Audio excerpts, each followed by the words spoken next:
Okay, we should be live. Good morning. Um, any comments, questions about what we talked about yesterday with chapter 7? I have started. I don't know if you got my update this morning. It came by email because I couldn't get Moodle to let me send a note. But I started your grading your work yesterday, and what I'm going to do is I'm saving a copy for each of you, and I am putting it in your file. And so when we get to the end of the week, when I get everything graded, I'll send you a copy of your work back, and with any notes on it that. And remember that one thing you have to realize in feedback. Number one, it always ought to be constructive, but realize that words on paper are always a lot colder than you intend for them to be. Uh, so I hope you know my heart by now. That's not the way I want to come across. But if it comes across as being cold and heartless, uh, ask me about it or let's talk about it. Don't feel like that I was intentionally picking you out and abusing you. I don't do that. But I will leave some comments sometimes about improving your writing ability. As I told you at the beginning, I'm very interested in our ability, improving our ability to communicate. And so just, take those to heart and incorporate them in your next writing. But I hope that we'll have all your stuff back to you for the week before we get too far into the week. But I have started grading them, and I keep the grades.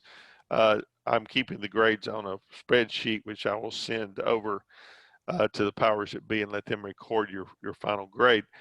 Go back and look at the syllabus when you get a chance, because these things are grouped into different, you know, you get 10% for participation. You get, you get your homework and your discussion boards, all those kind of grouped together.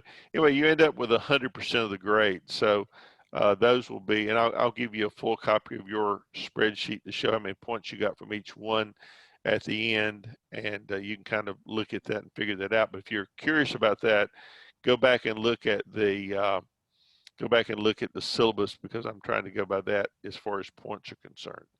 Any questions about that, about grading, about last week's work that you want to ask?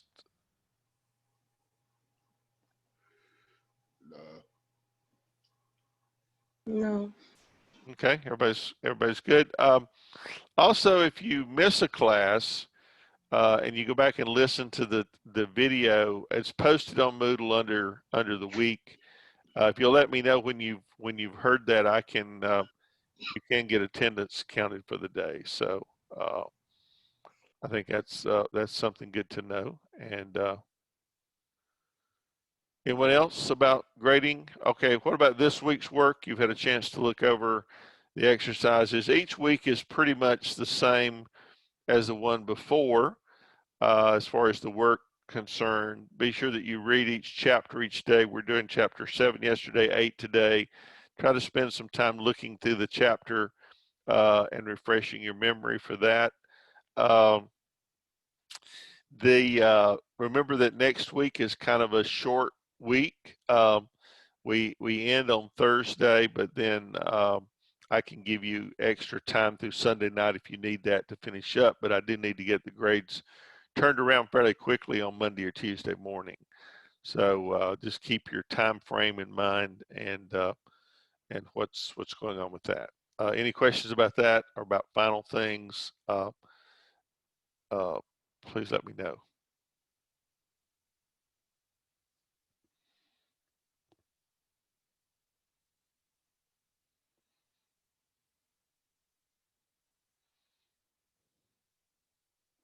Okay, I'm trying to keep the attendance as well.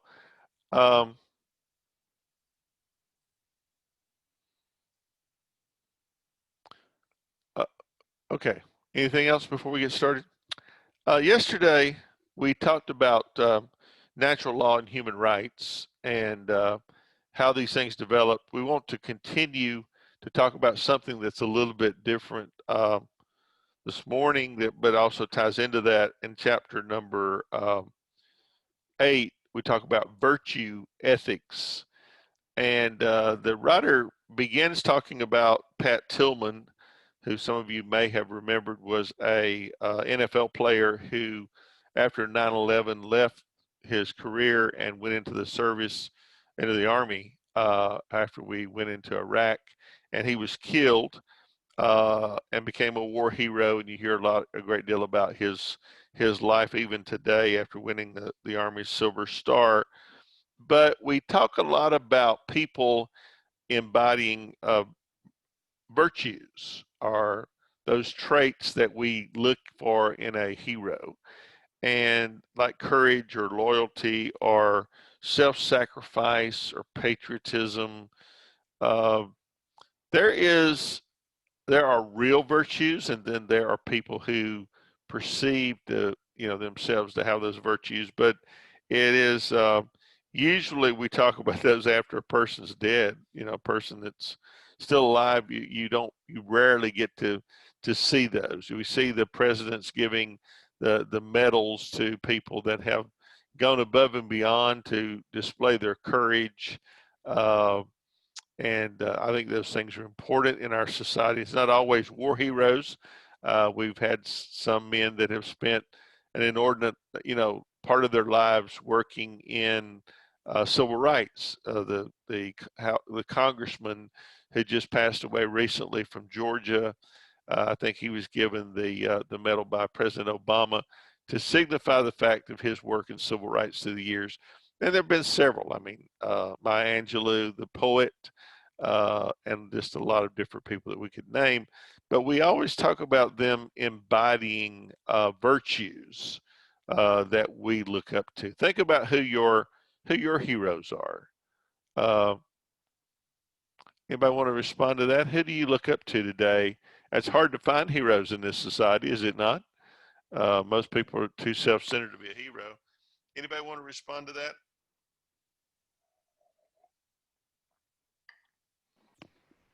Yeah. I look at my father as a hero. Okay.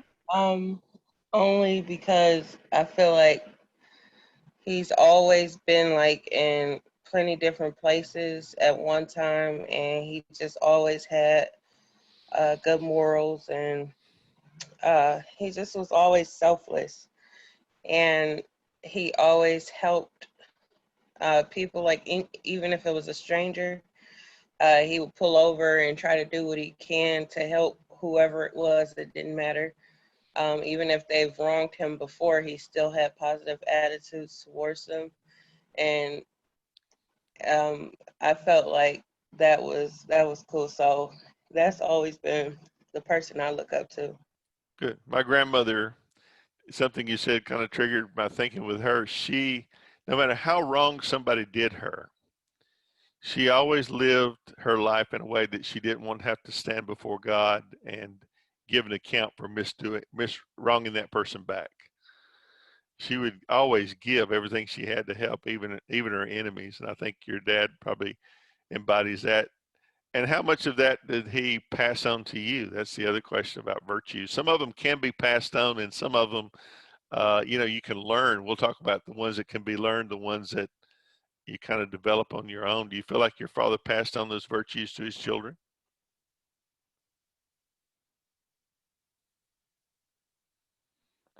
Yeah. Well, not all of them, but myself, yeah. Yeah, it doesn't always happen with all of them. We always have people in our families that just don't quite, catch it. They don't get it. Yeah. And they go the other way. Anybody else have a hero you want to talk about?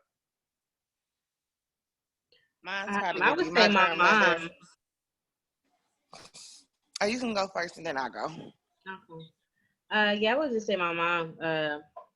She passed away when I was 18. Um, she made parenting look a lot easier than what it is. So she was always there, even when I didn't want her there. Mm-hmm. She was always. I would say her and my grandfather. They're just there when I wasn't looking for them, or I felt like I didn't need them. They was always there. They always needed. They always was just like a cradle. So it's like when they weren't there anymore, it was kind of hard for me to cope. But I would definitely say it's them too. And, It was, and, yeah, it's definitely them too. and imagine how much poorer your life would be had you never had that experience. Right, right. I think about that all the time. We don't appreciate them at the time, but we Yeah. do now. We look back and say, wow, you know, life would have been a much poorer event for us had it not been for them. And a lot of the stuff you don't even know that they did or that they were doing in the background. You know, we don't even realize it. Uh, but worth a lot. Yeah, that's true. Tatiana, did you? Yeah, mine would have to be my grandmother. She was very selfless. She had a poise that I am still at to this day trying to conquer. She was a hard worker. She was a social worker supervisor for the county. At the time, they had programs where they were actually putting people through school and things like that back then Hmm. at 1641 paying. So it's just nice to know that I had such a positive role model and impact. And it was like if it wasn't for her, like she was the glue, to the whole family aspect. And even though she spoiled my mom and my mom kind of spoiled me, it was just like we had a really positive person to look up to. She introduced us to traveling, and it was just things that we experienced because of her. And even to this day, like when I get stopped by her older friends or people, it's just like your grandmother would have been proud of you and different things of that nature, because I guess I have grasped certain things of her. She always dressed nice, because she used to always say like, you even though you may feel crabby or whatever, as long as you put your pieces on, nobody will know. It's like putting your cape on. Nobody will Mm-hmm. know really what's going on. Um, but she just was always nice and sweet. She was definitely forgiving because me and my mom gave her hell, honestly.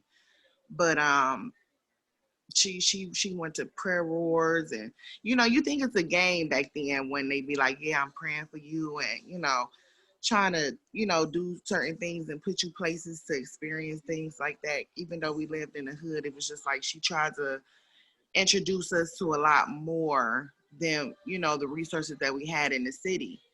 So I'm just very thankful, and that is true. Miss Smith, you don't really realize um how much they have done for you until they gone. It's just, I really do feel like a piece of my world has crashed since my mom and her passed away. But I'm thankful to have grasped a lot as far as learning how to cook, learning how to parent. It's not a handbook. Parenting is one of the hardest things to do in the world. But Mm-hmm. again, like Brittany said, they did make it just so easy. But it's like when you get to be a parent, you're like, wait, ain't nobody telling me all this now. You know, the thing that I think of, you mentioned prayer, and every day I feel the loss of their prayers. It, Yeah, I mean, yeah, you realize you just don't have anybody that a lot of people don't have your back anymore. You know. yeah. And a Um, lot of people sometimes treat you differently too, because mhm. they feel like you've fallen from grace.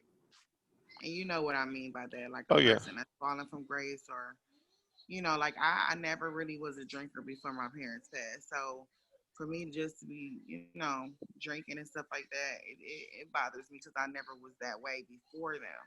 But I think everybody, when they lose somebody, grieve differently.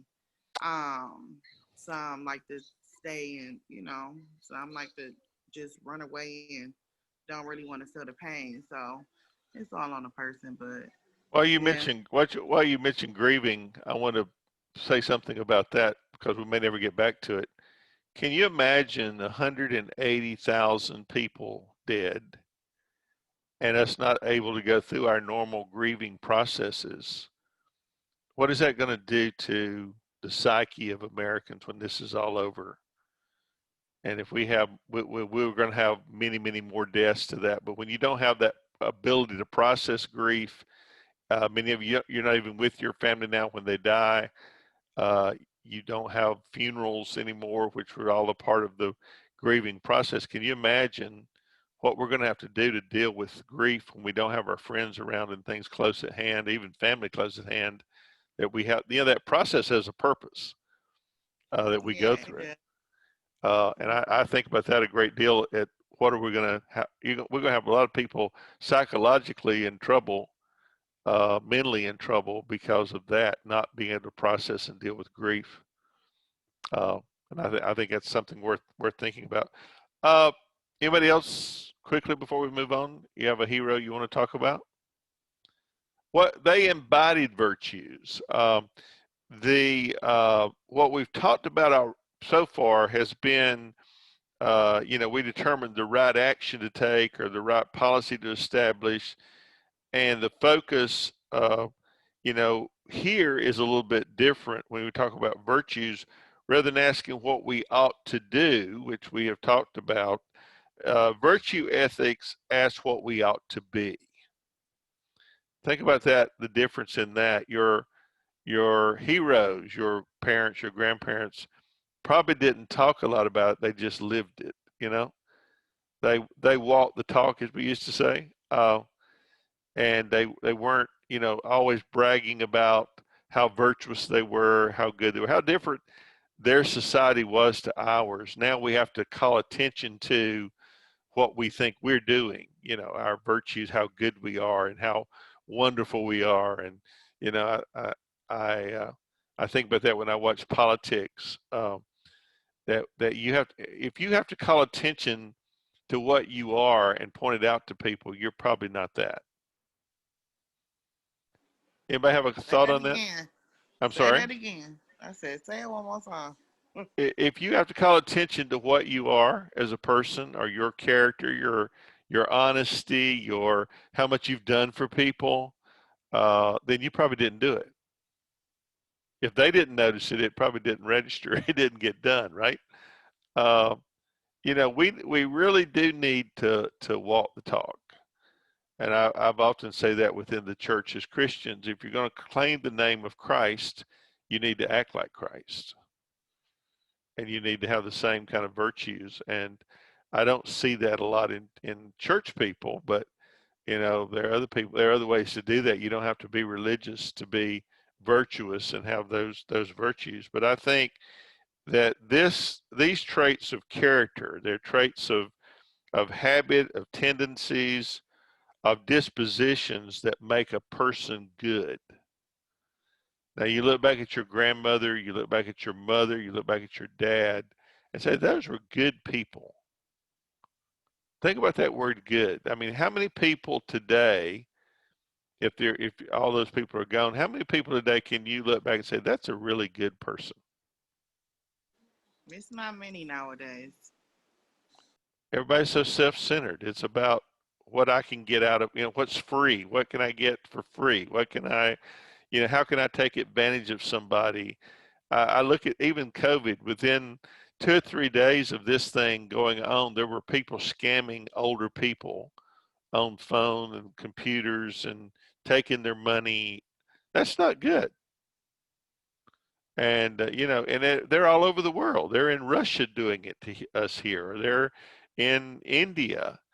But then we've got people in our own country that just see it as an advantage to get something that, they don't have to work for. So what's your definition of good then? I mean, what would you look for in a good person?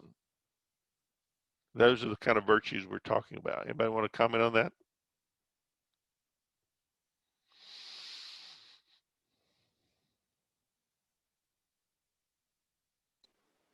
So question, Mrs. Smith, do you not feel the opposites attract? In some senses, I think we're, and we're talking about human nature here. So there's all kinds of people. I think there's some things that where that happens, but it can be very detrimental if it's negative and positive virtues. How many good people do you know got tangled up with somebody that was involved in all the bad vices? And does that Does the good person win in that, or does the bad person win? That's the That's level out. Yeah, it's that's you. like, I'm sorry. Go ahead. I said, does that necessarily mean whatever the bad person doing is bad? Well, I mean that is a discussion. It, the good to bad determination is a lot is based on our bias maybe in some things. Okay, let me give an example. Okay. Okay, this pandemic caused a lot of um, negative things to happen. Okay, let's say I was family, we hungry. I rob somebody or rob a store for food. In my eyes, I'm doing that to feed my family versus somebody who go rob. I go down the street and rob somebody just to go buy me a pair of tennis shoes. You know what I'm saying? So is necessarily what I did was bad because I'm trying to feed my family. You know what I'm saying? So like some Good question. What's it's a explain? lot of caveats to everything we do. Oh yeah, there are always different levels, and the other issues are did you exhaust every other angle? I think as a last resort, robbing someone for food looks differently than if that was your first resort, because your first resort then shows an intention of the heart. But Right. if you've done everything I mean, here's my gripe. I just moved from Colorado. Marijuana, legalization of marijuana in Colorado has destroyed that state in so many ways, and it has hurt the states around it because people come over and buy pot legally. But the streets are full of panhandlers, and they won't. They, and we're talking here again about moderation we're going to talk about that in a minute. Moderation and excess, right? I think the moral position on most things is moderation and not excess. So I'm not fighting over whether any use or no use or whatever. I'm not doing that. But what's happened is all these people moved to Colorado, and some of them actually moved for medical reasons. I mean, they moved there because marijuana helps a lot of different things with pain and cancer and all that. I'm not debating that either. But they want to pretend to be, because they're near an army base, these guys will hold up a sign that says homeless, uh, veteran, will work for food, whatever.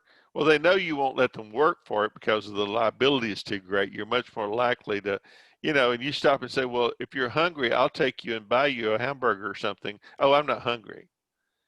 Or I'm pretending to be a veteran, when we know that the veterans, they don't have the best in the world, but there's all kind of programs out there that you could get into that would find you shelter and at least food and medical help, right? So when I look at that ethically as being, you know, he's gone, that's his first, and there's a lot of veterans live on the street, and that's a whole different uh, animal to discuss. But you're right, Darnell, in that there are degrees of understanding of these issues, and we're gonna talk about that in just a minute about the golden mean. But you think about somebody that is saintly, uh, and that's along the same lines. Saintly people usually are involved in self-sacrifice. Most saintly people are not people that get by, born with a silver spoon in their mouth and do all those things. But there's a lot of sacrifice to that. But on the other end, bad character traits. What do you consider bad character traits? We talk about good ones. We talk about A virtue and liar. I yeah, hate a liar. yeah, lying, cheating, stealing. Manipulative. Mhm. Yeah. Stingy. Scammers. Yeah, Self-centered. yeah, vindictive, disloyal, lazy, egotistical, self-centered. All those things we would consider to be negative virtues, right? Um, Yeah. and when you get them in certain positions of power, they're really worse. But those are bad character traits. We're going to talk when we get on further in the book on bigger issues like death penalty, abortion, terrorism, but value ethics is very personal. It involves not so much asking which side of some social issue you should support, but what kind of person you ought to be. I had an old pastor friend years ago who says, you don't lead where you don't go, and you can't teach what you don't know. Think about that. In your position in coming days, and some of you are already working in healthcare, think about how important the virtues that you have that have been passed down to you from your heroes, how that's going to interplay in how you do your job and how other people perceive that you do your job. If other people perceive that you have those virtues, that will lead to greater respect, will it not? I mean, if they know that you always speak the truth, you speak it in love, you don't lie, you don't cheat, you're not dishonest, you don't blame other people for mistakes, and that I think that's a huge virtue there, that we accept responsibility for what we do. What do you think about Yeah, that? I agree with you on that. I think everybody is not perfect. So I feel like I think we all make mistakes, but it's okay to be like, you know what, maybe I shouldn't have said that, or Hmm. maybe I shouldn't have did that. Like, I think that's more or an adult like to admit when you're wrong versus when you just know you're wrong and that person is like, you're wrong, and you're like, no. I think it's more noble if you just admit you messed up. In all the years I've worked, I've been working since I was 14, so I've been in a public job all those years. I never remember an instance where it hurt me to admit I was wrong. But I've had some You instances know where what? I think it hurts when to say so.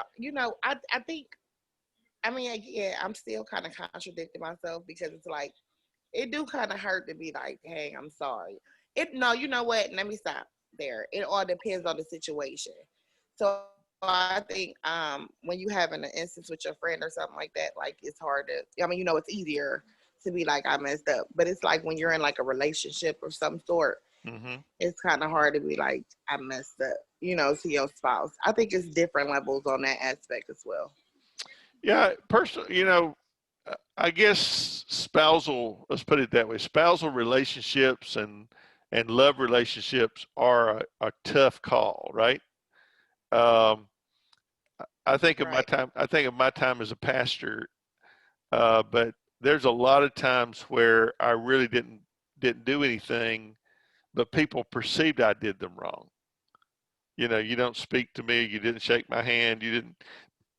Uh, I can't tell you the number of times I went to people to ask forgiveness for something that I really didn't remember doing if I had done it. But taking the low road restored a relationship. It really helped, and we became stronger from it. I think even in a marriage relationship, saying you're sorry is a good approach to fixing something. You'll never get anywhere as long as the two people are against each other fighting and screaming and yelling and hurting each other. You'll never resolve an issue. But I think from these virtues, that if we modeled ourselves, like Gandhi, who was the person that Martin Luther King Jr. took his theory from of nonviolence. Think about how much worse, even and civil rights was horrible. We have all the horror stories. How much worse would it have been in the 60s and 70s if Martin Luther King Jr. taken a different approach than he did? I mean, it could have been even worse. So I think these virtues are healthy to think about, and virtues depend in part on our roles, as we've just said, to fulfill the requirements of our roles. A soldier ought to be courageous, ought to be strong. Teachers ought to be patient. They ought to be kind. What is a nurse's role? How does your virtues impact what you're going to be doing or you are doing in your field? Why is it important? What kind of virtues should a nurse always exhibit? Honesty. Approachable, Mm-hmm. kind. They don't play about that time, do they, Darnell? Huh? I said they don't play about that time. Get them meds on time. Right. I mean, you know what I'm saying? No, it's just a simple fact. They gotta be able to try to talk to you. You, Because you you think, gotta be And able to find out. multitask. you know, it's good, I think, when you're, especially in nursing, and you think about if that was your mother lying in the bed of your father, how would you want a nurse to treat them? But I'm gonna treat them respectfully with dignity. So yeah, I think that plays a big role as how you're going to be as a nurse. And that comes from within you. The things that Yeah. some virtues can be learned by repetition. I mean, sometimes you look at your children, and children will lie, right? Um, Anybody have any angels that never do anything wrong? Nobody's going to answer that, right? Nah, But that'd be too much like right. but don't you have to teach them to be truthful, and teach them to be honest, and teach them to be caring? Uh, so a lot of these virtues are things that, whether you realize it or not, your parents passed down to you and trained you in being honest and being truthful and being caring. And so, you know, those are important things. But a nurse's ethic uh, doesn't differ very much from other people, except you're much more frontline. You know, all these are frontline jobs. They're all, you know, as we say now, they're all heroes to be working in those fields. But some of them are learned. Some of them overlap in different fields. But a virtuous person then would be a morally good person, and those virtues are traits. The Greeks had a word, arete, that embodied this word. It meant excellence. Um, you know, virtue ethics are things that would make you above and beyond someone else. That you're always honest, you're always kind, you're always patient. And we realize that being human gets in the way of that a lot of times. You know, there's sometimes it just, you know, is a pain. Aristotle, your book talks about on 157, Aristotle, who kind of grounded all these things in, and was the first to start talking about human nature and the notion of virtue. For Aristotle, virtue was an excellence of some sort. Our word virtue originally came from the Latin ver, which meant strength or manliness. And in Aristotle's Greek, the term for virtue was arete, a word that can be translated into excellence. He believed there were two kinds of virtue. There was intellectual virtues and there were moral virtues. Intellectual virtues are excellences of the mind, like the ability to understand and to reason and to judge well. Think about that. That's one of the things that is partially learned, and maybe my parents would have called it common sense. Mhm.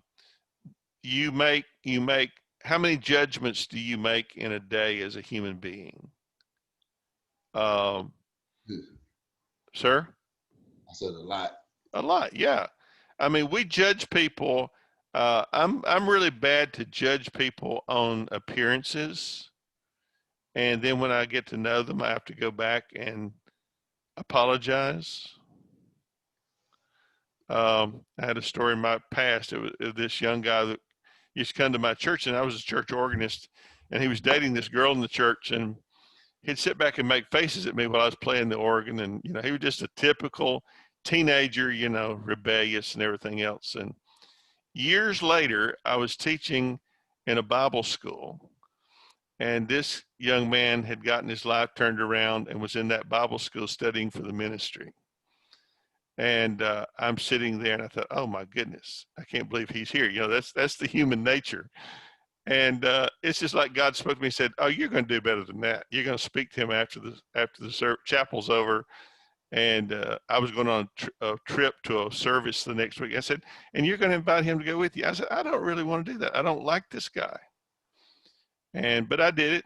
I went up to him and spoke to him and invited him to go with me. And we had a great time. And he's now one of my best friends.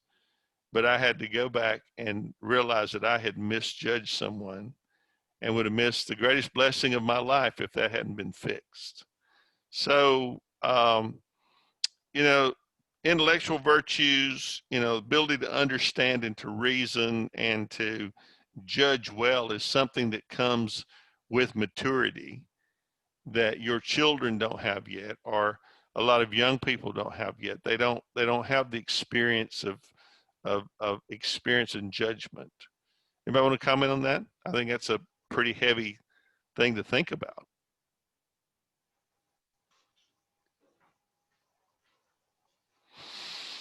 Are we all asleep? Have I bored you to tears? You ever had someone you misjudged or you passed judgment on too quickly? And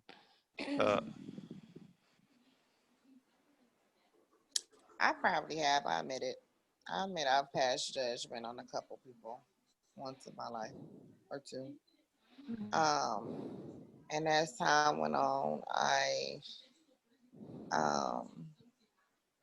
got to know them, and they became one of my greatest friends. So, you know, it happens. But I don't know. I do feel like, I don't know. I say we all make misjudgments. Yeah, Yeah, I I was think gonna we say that all too. do. I think that naturally when you first meet someone, that you always like have what you think this person is gonna be in your head already. So you're already judging this person before you even know them. So that's why I say I think it's almost a norm that most people do it without even knowing they're doing it. Yeah. And we tend to broad brush people, you know. Oh, this person is that, so he must be this. And I think we miss, because we're all human beings. We're all from the same human nature. But we don't, when we're in the battle, the culture wars is one thing I think about. You realize we wage culture wars in this country. It's about skin color. It's about ethnicity. It's about economic status. Instead of us getting together and fixing the problem, it is just so easy for us to deal with these platitudes, you know, well, they're this and they're this and this, you know, because someone's on welfare, well, they must be lazy and they don't want to work. That's a huge statement, right? But we tend to do that as human beings, and it's not productive. And I think that's one of the things that when we think about, that's why I say, Darnell and I were talking about education before everybody got here, about the importance of education in that it helps us to learn to see how other people think and act. And you can learn something from everybody, even if it's just, I don't want to be like that person. You know, my grandmother used to say, as you get older, you prove that you were either pickled or preserved. If you're pickled, you get more sour with age, and if you're preserved, you get sweeter with age. And I think that goes back to virtues in a great way. But so that was intellectual virtues. He also thought about moral virtues, how we're disposed to act as well. And these are learned by repetition. Things like honesty and truthfulness. We practice courage, or we practice honesty, and we become more courageous and more honest from the practice. The person who lies and lies again finds that lying gets easier and telling the truth gets more and more difficult. But we realize that, you know, none of us have the energy to keep our lies straight. Person that are habitual liars are always caught up in them. It's just easier in my respect to tell the truth all the time. That way you don't have to go back and sort through something you said. So, you know, repetition will make a real difference in that.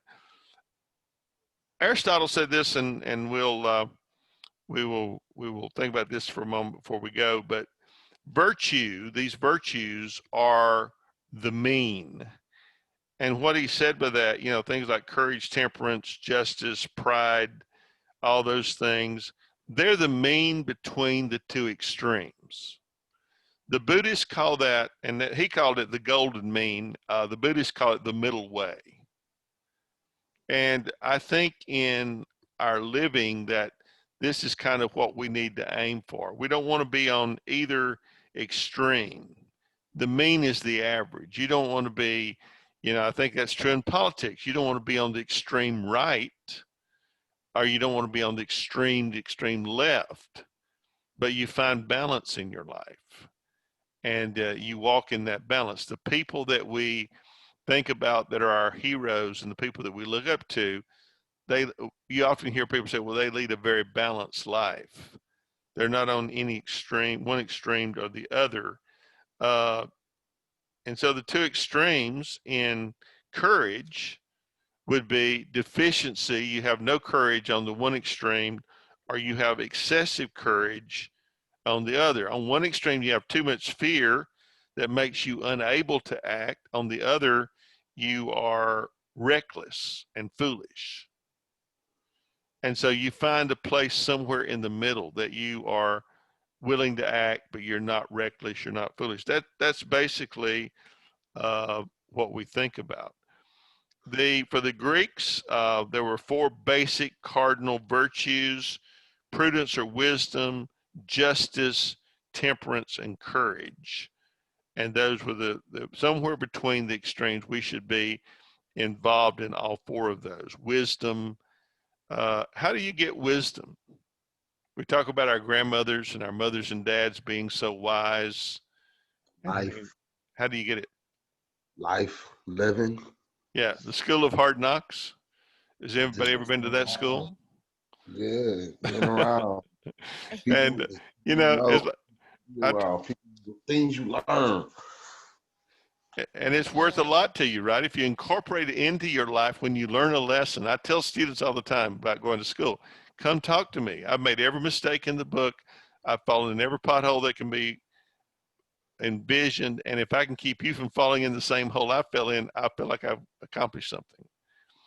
And that's the benefit of experience, is that you turn and share those experiences with others. You'll have that opportunity in your work life if people, but what kind of attitude do you need to have when you're around people with more experience? I mean, do you take the attitude, well, I know everything already. I've got my degree. I've been to school. There's nothing you can't teach me. Or do you take the attitude, I can learn from this person and I can make myself a better nurse or whatever else? Which of those 2 attitudes do you need to have? The second one, you be quiet and you take notes. Mm-hmm. One guy said it so well. He said, God gave you 2 ears and 1 mouth, which means you should listen twice as much as you talk. Right. I agree. And you can learn, but you've got to have, and that's something that you develop. That is a virtue that you develop, a teachable spirit. And it's something that you have to think about and work on, because every day, it doesn't matter how many degrees you have, the only thing degrees tell you is how much you don't know. I might have this nursing degree, but there's 1,000 other fields I don't have knowledge in.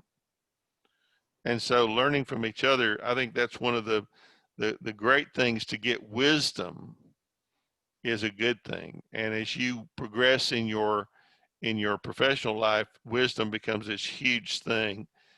Justice is something that we all are involved in. This is not a minority issue, majority issue. Every person ought to be involved in social justice and helping people with that. We ought to all show up, right?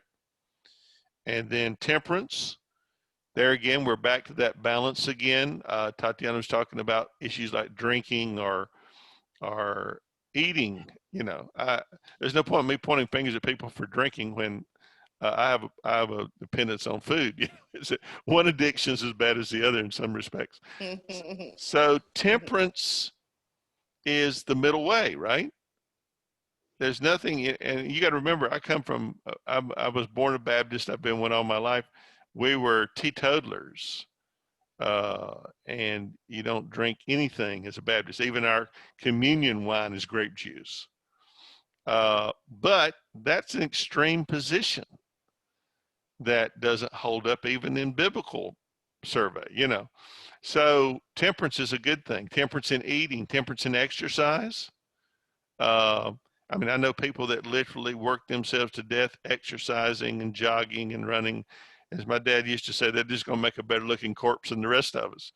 But you can go to excess on anything. And so temperance is a good virtue, and encourage, of course, to get up and go out and do every day what you need to do. So basically, Aristotle was a very good observer of nature.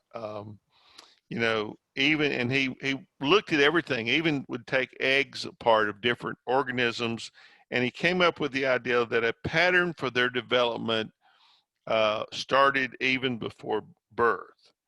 And there was a principle of order that directed them toward their goal. So a baby bird already has this pattern instilled in it that it's going to be an adult bird. So it's called the teleological view, teleos, which means a goal. So a goal embedded in natural things.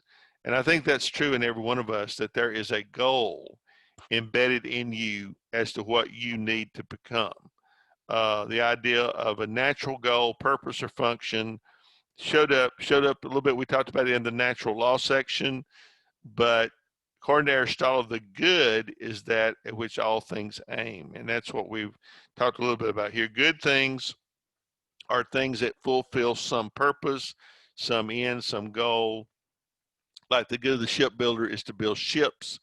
The goal of a carpenter is to build houses and buildings. The goal of a nurse is to offer help and healing. And so that needs to be built into the virtues that you have as a human being and as a person planning to be a nurse. Okay, questions, comments before we go today? Any response to what we've talked about? No. No. Okay. Anybody else? Think about these things as you look through your text today. Think about the things we've talked about, and if you want to respond, I'm more than happy to talk to you. Nope, I think we're good. I'm good. Okay. Well, y'all have a great day, and try to find some time to have a little bit of fun today. But and we'll